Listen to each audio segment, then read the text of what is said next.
Assalamualaikum, halo semuanya, selamat pagi, selamat datang kembali di channel Literasi Hukum bersama saya Andika Faisal Lukman yang biasa dipanggil Faiz pakai F. Ini adalah video ke-6 saya belajar ngomong di depan kamera. Ya teman-teman, seperti biasa, jangan lupa sarapan. Yang udah sarapan boleh siapkan cemilan ataupun minuman untuk menemani saya dalam membaca buku dalam mempelajari sejarah hukum. Ya teman-teman, jadi hari ini itu saya berencana ingin melakukan bimbingan tesis ke salah satu dosen pembimbing saya di kampus. Saya sudah menghubunginya lewat WhatsApp dan ini sembari menunggu kabar dari beliau, saya ingin membaca buku terlebih dulu. Ya, semoga teman-teman doakan semoga dilancarkan bimbingannya dan segera mendapatkan ACC ya teman-teman. Ya teman-teman, terima kasih atas doanya dan saya juga doakan buat teman-teman semua yang menonton video ini, semoga selalu bahagia, diberikan kesehatan dan juga kelancaran dalam aktivitasnya. Kita langsung masuk materi. Dalam video yang kemarin itu ada poin penting di mana dalam rezim hak kepemilikan property rights regime, atas sumber daya itu terdapat 4 penggolongan. Terdapat 4 penggolongan hak, yaitu open access, tak bertuan, private property, kepemilikan pribadi, attached property, kepemilikan negara, dan common property, kepemilikan bersama. Berkaitan dengan sumber daya budaya, keragaman etik di Indonesia mengandung dimensi multibudaya, yaitu memiliki kelompok-kelompok etnik yang berbeda dalam kebudayaan, bahasa, nilai, adat istiadat, dan tata kelakuan yang diakui sebagai jalan positif untuk menciptakan toleransi dalam sebuah komunitas. Masyarakat yang terdiri dari berbagai suku bangsa atau masyarakat yang berbineka juga didefinisikan sebagai masyarakat majemuk dan masyarakat pluralistik. Paradigma pluralisme pada awalnya digunakan untuk melakukan counter, menyangkal terhadap teori-teori tradisional mengenai kedaulatan negara. Hal ini karena teori-teori tradisional tersebut tidak atau kurang mempertimbangkan adanya macam-macam hak, kepentingan, dan perkembangan dari aneka warna kelompok atau golongan di dalam negara. Kemajemukan tersebut apabila dikaitkan dengan modernisasi dan kemajuan zaman, maka akan menghasilkan dua sisi mata uang yang berbeda. Di satu sisi terjadi perubahan sosial yang oleh sebagian masyarakat di Indonesia dapat dimanfaatkan sehingga membawa kemajuan, dan di sisi lain menimbulkan ketertinggalan dan keterpencilan pada kelompok masyarakat lain yang disebabkan oleh faktor yang keterikatan kultur atau adat, agama, maupun lokasi. Masyarakat yang dideskripsikan terakhir inilah yang disebut dengan masyarakat hukum adat yang masih hidup terpencil. Istilah masyarakat hukum adat merupakan terjemahan dari Rechtsgemeinschaft.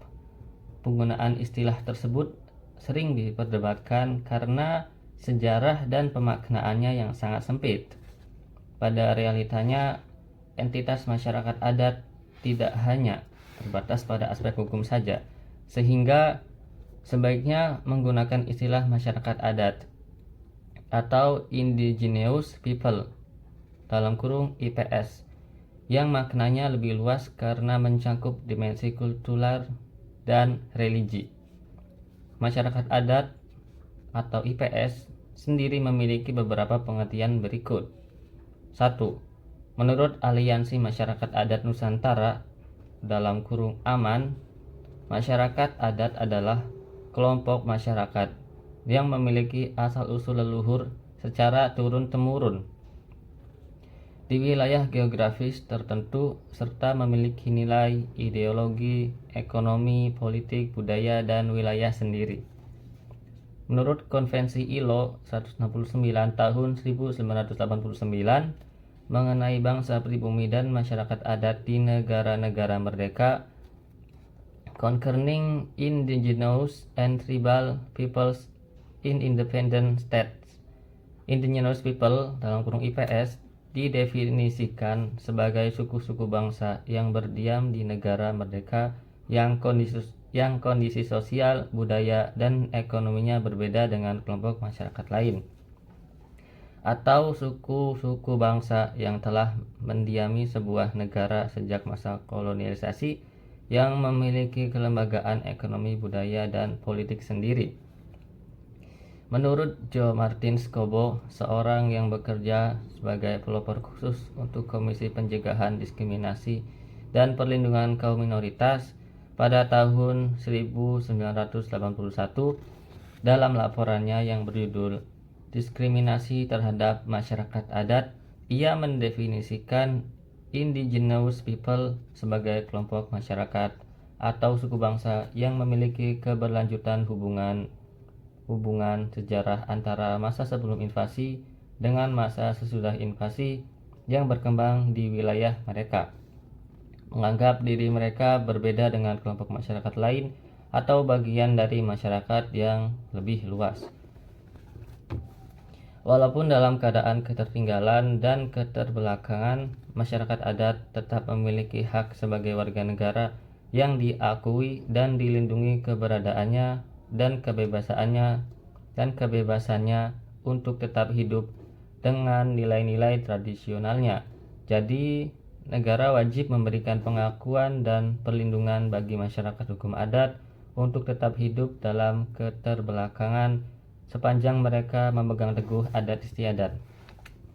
Sadar bahwa hukum nasional yang diberlakukan lewat proses transplantasi ke masyarakat tertentu yang berbeda secara sosial kultural itu tak selamanya dengan cepat bisa diterima penduduk setempat dan memperoleh kebermaknaan, menyebabkan apa yang dikenal dengan sistem legal gaps atau jurang perbedaan antara apa yang dipreskripsikan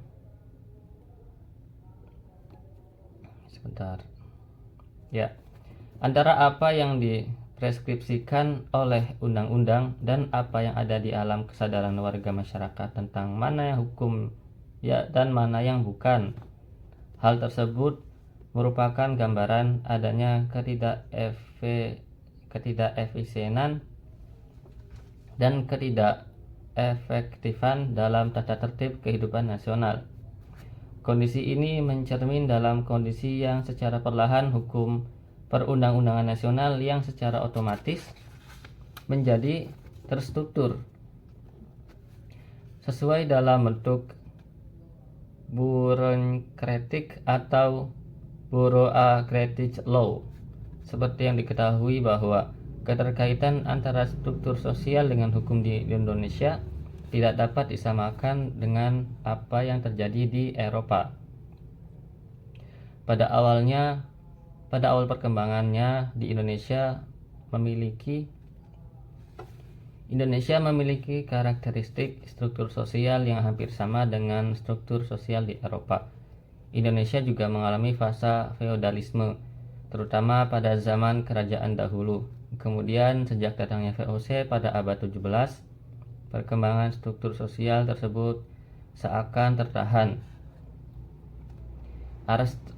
arrested oleh desakan penggunaan hukum Eropa yang diadopsi oleh Belanda, VOC. Meski secara teori pribumi juga diberi kesempatan untuk tetap menggunakan hukum adat pribumi, namun secara diam-diam banyak pribumi yang secara sukarela tunduk pada hukum Eropa tersebut. Perkembangan struktur sosial terkait dengan tipe hukum yang dipakai di Indonesia dapat dikatakan tidak evolutif atau dapat dikatakan a history. Jika ditelusuri, sejatinya pada tahun 1602 para pengusaha Belanda memonopoli perdagangan rempah-rempah, membentuk kongsi dagang VOC yang pada tahun 1800 mengalami kebangkrutan digantikan oleh pemerintah Belanda. Tak ayal lagi sistem hukum yang dibangun di atasnya berkecamuk gaya pemikiran Eropa Barat. Tokoh-tokoh seperti Struiken, Westra, Laugeman, Van Vollenhoven, Van Apeldoorn, dan seterusnya membanjiri alam pemikiran hukum Nusantara. Beberapa di antaranya di tahun 1929 membentuk Asosiasi Pakar Hukum Hindia Belanda, Netherlands, Indische Juristen Vereniging. Dasar pemikiran mereka rasanya cukup homogen karena menjelaskan bagaimana menerapkan sistem hukum modern dalam kedudukannya dengan daerah jajahan kolonial.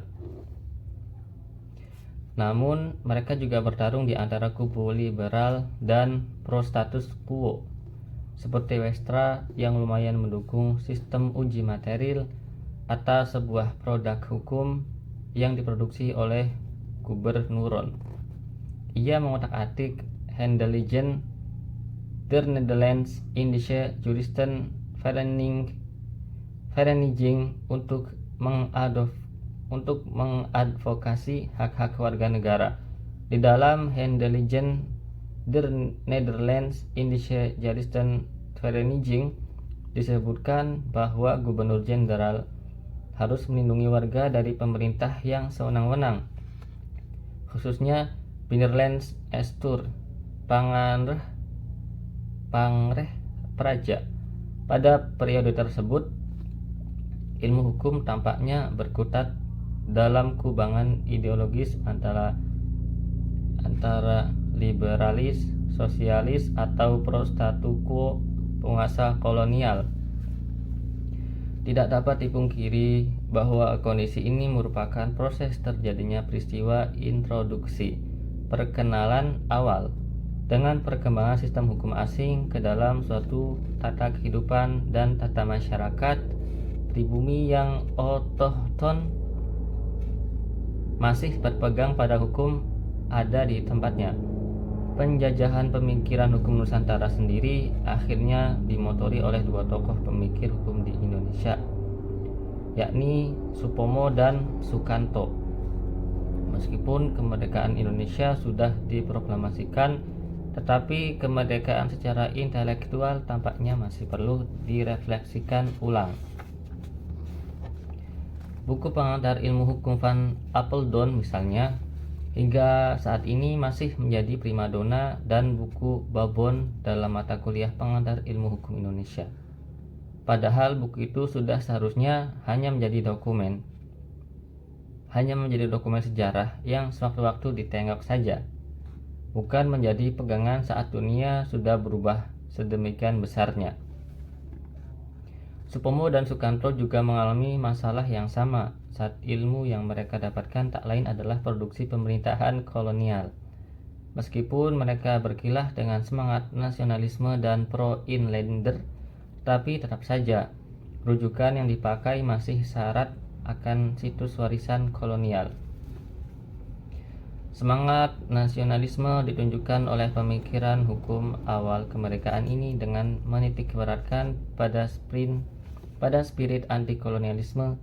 Pada dasarnya dan pada awalnya, pemuka-pemuka nasional ini mencoba membangun hukum Indonesia dengan mencoba sedapat-dapatnya melepaskan diri dari ide-ide hukum kolonial, walaupun harus diakui tidak mudah dikerjakan. Supomo dalam setiap tulisannya misalnya selalu memperhatikan semangat anti-imperialisme dan mencoba merekonstruksi pembangunan hukum Nusantara di tanah air ini. Sebagai seorang pakar hukum adat dan murid Van Vollenhoven, ia bukan tidak sepakat dengan kodifikasi dan unifikasi, dengan mengajukan konsep konstitusi yang konon risalah penjelasannya merupakan hasil buah karyanya seorang diri. Namun, kodifikasi dan unifikasi bagi Supomo hendaknya didasarkan pada pengetahuan kosmologi Indonesia yang ketimuran, bercorak komunitarianisme yang berbeda dengan model paradigma hukum barat yang individualistik. Dalam rangka membentuk pembangunan hukum nasional, maka posisi multiplisitas hukum adat difungsikan kembali sebagai modal sosial-kultural masyarakatnya. Hal yang senada dijabarkan oleh Sukanto bahwa hukum adat adalah hukum yang hidup, living law, di masyarakat sehingga pasca kemerdekaan kedudukan negara hendaknya mencoba memberikan ruang seluas-luasnya bagi perkembangan hukum adat di Nusantara. Konstitusi modern yang dibentuk pada saat kemerdekaan sifatnya hanyalah sementara, kurang mendukung adanya pemulihan hak-hak masyarakat adat dan semangat kearifan lokal. Bagi Sukanto, konstitusi yang dibuat dengan keadaan darurat perlu dikonstruksi ulang guna menyuarakan hukum asli Nusantara. Layaknya Roger Pound yang dalam bukunya selalu menyebut semangat liberalisme Amerika dan mengunggulkan sistem common law-nya, Sukanto pun selalu mengkultuskan dan mengagung-agungkan hukum adat sebagai hukum Indonesia. Orang Indonesia tinggal ribuan tahun dengan hukum yang turun-temurun dari nenek moyang, membentuk karakter kepribadian hukum yang jelas, berbeda dengan bangsa lain. Maka kedudukan hukum adat merupakan sumber mata air kehidupan hukum Indonesia yang perlu direposisikan. Sukanto dan Supomo memiliki corak yang sama memperlakukan ilmu hukum Indonesia pada tahapan embrio ini.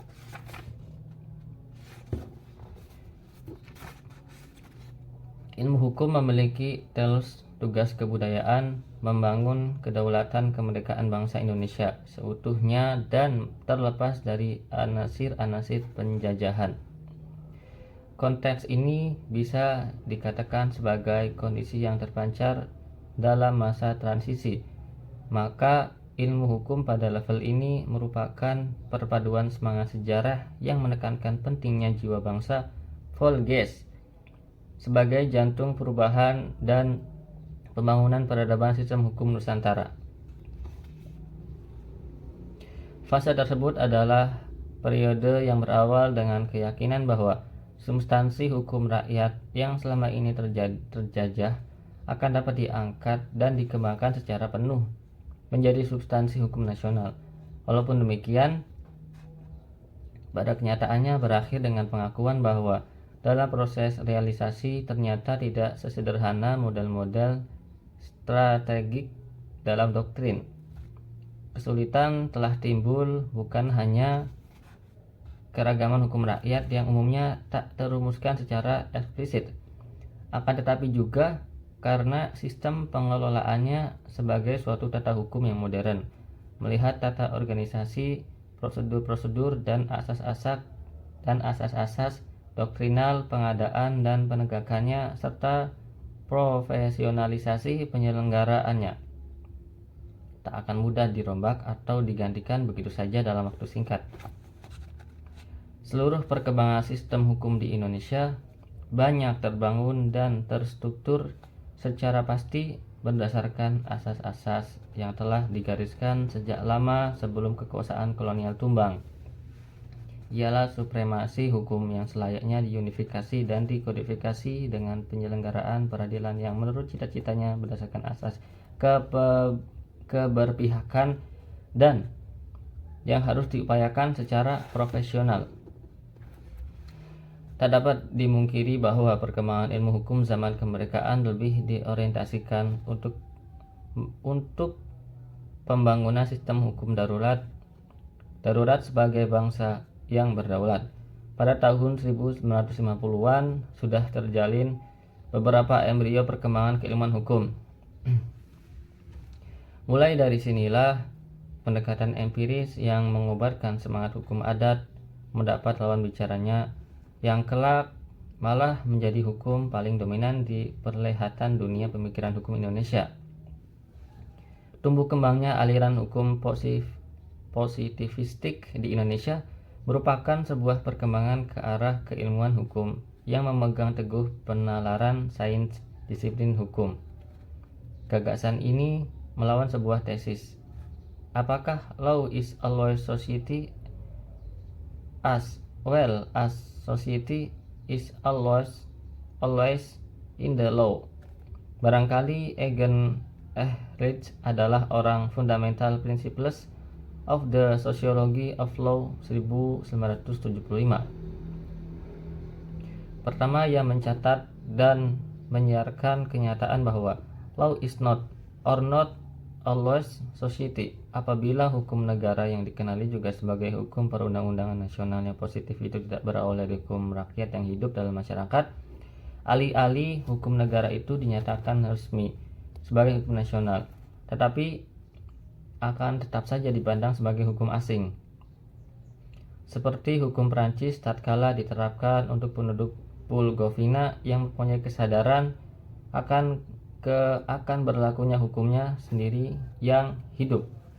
Hal ini selaras dengan apa yang disampaikan oleh Salvini bahwa hukum yang dipositifkan, maka perkembangan hukum tidak bisa mengikuti perkembangan masyarakatnya. Lalu hukum itu lenyap dan ditinggal oleh warga bangsa tersebut. Dalam periode pasca kolonial, Indonesia kesulitan dalam membangun gambaran hukum yang ada, mengingat kondisi hukum yang ada menunjukkan adanya keragaman hukum rakyat yang umumnya tak terumus secara eksplisit. Masalah yang dihadapi parlemen pada 1950 sampai 1959 misalnya sangat berat lantaran pluralisme yang kental sehingga hukum tidak dapat bekerja secara efektif untuk menyelesaikan tugas-tugasnya. Dengan demikian, gambaran dinamika hukum positif yang ada dalam pengelolaannya sudah merupakan warisan hukum sistem hukum kolonial yang tidak mudah dirombak atau digantikan begitu saja dalam waktu singkat.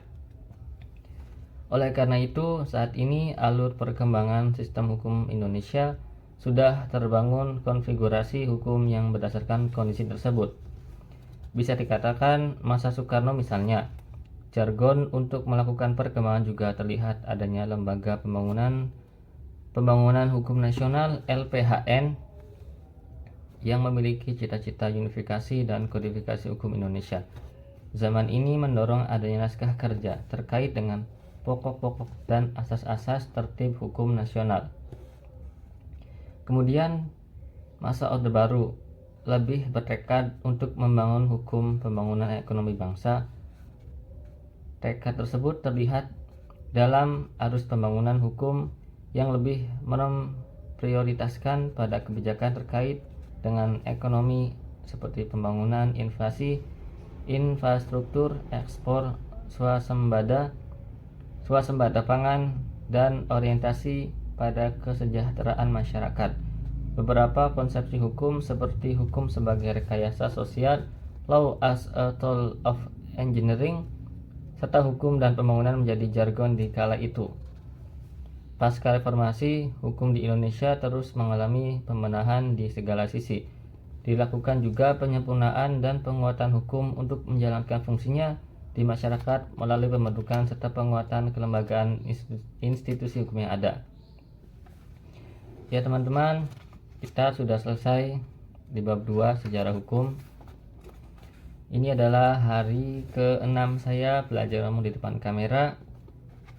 Belajar ngomong supaya tidak belibet, dan yang saya rasakan itu di hari ke-6 alhamdulillah sudah mulai kerasa enak, dan memang masih agak sedikit susah untuk mengatakan kata-kata yang misalkan agak susah gitu. Itu masih ada yang susah untuk diucapkan, dan itu tantangannya. Namun secara umumnya itu ada sedikit perubahan yang saya rasakan. Itu saya dalam membaca buku, dalam ngomong itu alhamdulillah lumayan enak walaupun baru hari ke-6. Ya teman-teman, saya harus tetap semangat, dan kalian juga harus semangat buat hari-hari ini. Semangat juga buat terus membaca buku, karena buku adalah jendela dunia. Terima kasih untuk hari ini. Terima kasih atas perhatiannya. Wassalamualaikum warahmatullahi wabarakatuh.